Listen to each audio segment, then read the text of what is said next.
Hai, Assalamualaikum warahmatullahi wabarakatuh. Welcome to my channel Sidar Pix. Rekomendasi terbaik buat kamu. Nah, teman-teman, hari ini saya akan membahas masalah kulit yang sensitif atau cenderung acne prone. Jadi, kulit yang sensitif itu pori-porinya besar, kemudian berminyak, mudah komedoan, dan mudah tumbuh jerawat. Jadi, apa sih penyebabnya? Apakah skincare? Oh, nggak selamanya skincare. Jadi, kulit kita cenderung lebih mudah tumbuh jerawat dikarenakan ada beberapa faktor. Ya, yang pertama mungkin kita salah skincare. Ada kandungan skincare atau makeup yang tidak cocok dengan kondisi kulit wajah kita. Itu yang pertama. Yang kedua adalah faktor dari ketidakseimbangan hormon di dalam tubuh. Jadi, ketika tubuh kita hormonnya tidak seimbang, maka kortisol di dalam tubuh kita meningkat sehingga membuat wajah kita cenderung lebih berminyak sehingga bakteri penyebab jerawat lebih mudah tumbuh. Kemudian yang ketiga adalah faktor dari gen. Jadi apabila ada orang tua kita yang mengalami wajah berjerawat, kemungkinan besar akan turun ke anak-anaknya. Kemudian selanjutnya adalah faktor dari makanan. Apabila kita memiliki kebiasaan mengkonsumsi junk food atau makanan yang berminyak, santan atau tinggi garam atau tinggi natrium, maka kulit kita cenderung lebih pori-porinya tuh lebih terbuka. Artinya pori-pori kita bisa lebih besar lagi sehingga bakteri-bakteri penyebab jerawat itu lebih mudah masuk ke dalam pori-pori kulit kita sehingga timbullah yang namanya jerawat. Kenapa saya bisa berbicara perihal kulit yang lebih mudah berjerawat? Ya karena kulit saya tipenya seperti itu. Kulit saya tuh berminyak, minyakan, pori-pori besar, komedoan, kemudian lebih mudah terkena yang namanya jerawat. Jadi saya pelajari, oh ternyata ada walaupun dari faktor gen tuh jerawatnya, ternyata kita tetap bisa antisipasi. Kita upayakan punya pola hidup yang seimbang. Makan nggak boleh terlalu yang banyak minyaknya, kemudian jangan yang terlalu tinggi garam. Kemudian usahakan olahraga. Jika tidak bisa berolahraga rutin setiap minggu, maka lakukanlah aktivitas fisik sehingga membuat proses pengeluaran keringat atau sekresi di kulit kita itu bisa melancarkan peredaran darah di wajah kita sehingga kotoran-kotoran yang ada di dalam pori-pori wajah kita bisa ikut keluar bersama keringat. Ya baik, kita lanjut kembali. Jadi selain daripada faktor-faktor tersebut, wajah kita yang cenderung berjerawat karena faktor gen misal tetap bisa kita antisipasi melalui pola hidup yang seimbang, seperti makan makanan bergizi, beraktivitas fisik, ataupun berolahraga. Oh iya, selain daripada itu, kita juga harus melakukan treatment dari dalam. Saya dulu pengalaman saya itu rutin membuat kayak jamu-jamuan gitu, sehingga bisa membersihkan dari dalam atau bisa mendetoks tubuh kita. Jadi saya tuh biasa pakai rimpang-rimpangan dari kayak kunyit dan serai. Selain dari hal-hal tersebut yang saya jelaskan sebelumnya, teman-teman jangan lupa untuk selalu mengkonsumsi atau minum air mineral ya, 2-3 liter per hari, karena tubuh kita membutuhkan yang namanya cairan. 80% tubuh kita itu terdiri atas dari cairan, jadi jangan sampai kita kekurangan cairan.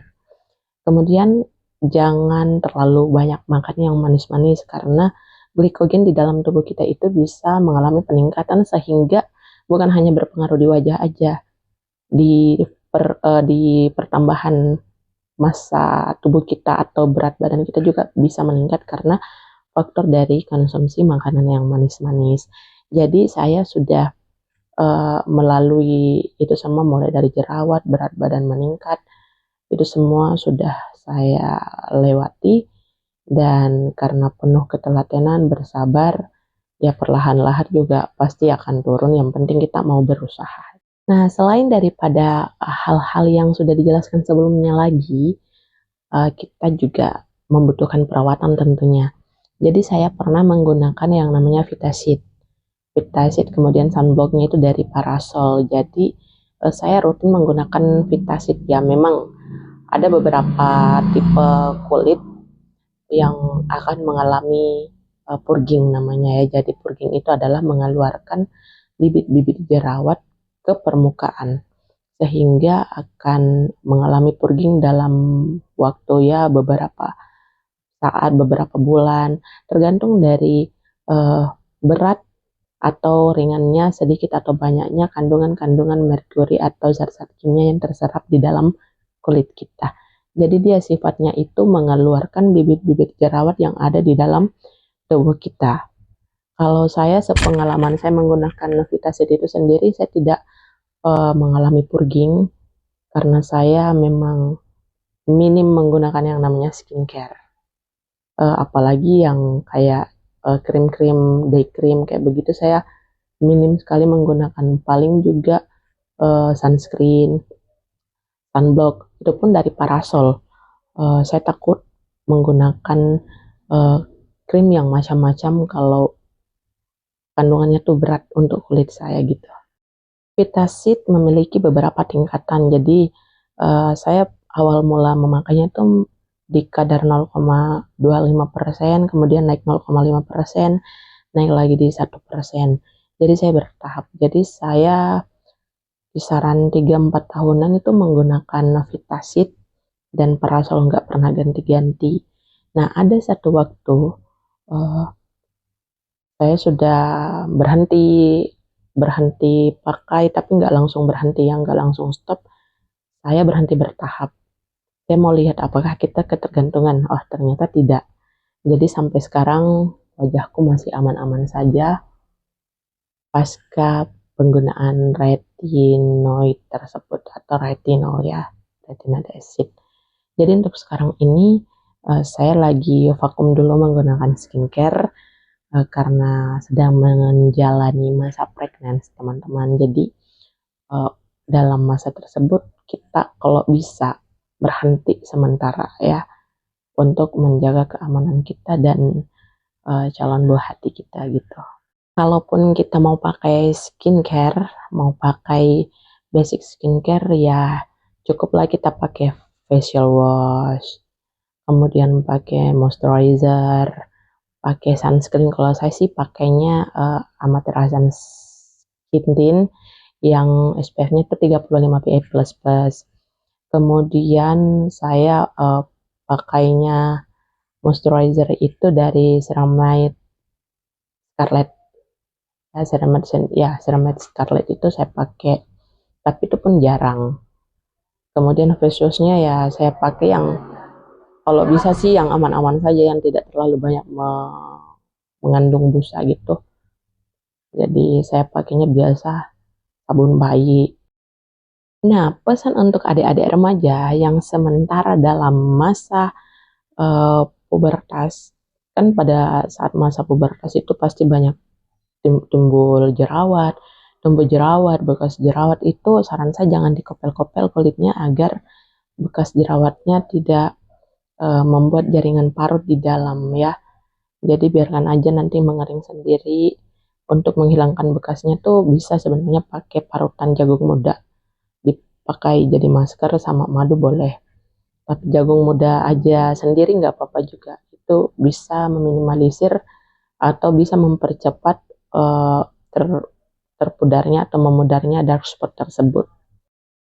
Jadi pesan saya selanjutnya untuk pejuang acne atau acne fighter, jangan pernah menyerah untuk merawat kulitmu karena kulitmu itu adalah asetmu. So jangan pernah berkecil hati. Kamu tuh cantik ya, walaupun kita jerawatan, kita geradakan, wajah kita pori besar, minyakan, komedoan, kamu tuh tetap cantik. Yang penting satu kuncinya, pandai memanajemen atau pandai mengelola stres di dalam diri kita. Oke? Okay? Oh ya teman-teman, saya udah terlalu panjang lebar bercuap-cuap malam ini. Mudah-mudahan informasi dan apa yang kita bahas sebelumnya bisa bermanfaat untuk teman-teman semuanya. Dan nantikan tips-tips untuk kulit kita di video saya selanjutnya. Apabila video ini bermanfaat, silahkan di-share, silahkan di-komen, silahkan di-like, dan jangan lupa untuk subscribe channel YouTube Sidar Pix. Oke, segitu dulu ya. Terima kasih. Wassalamualaikum warahmatullahi wabarakatuh. Bye-bye.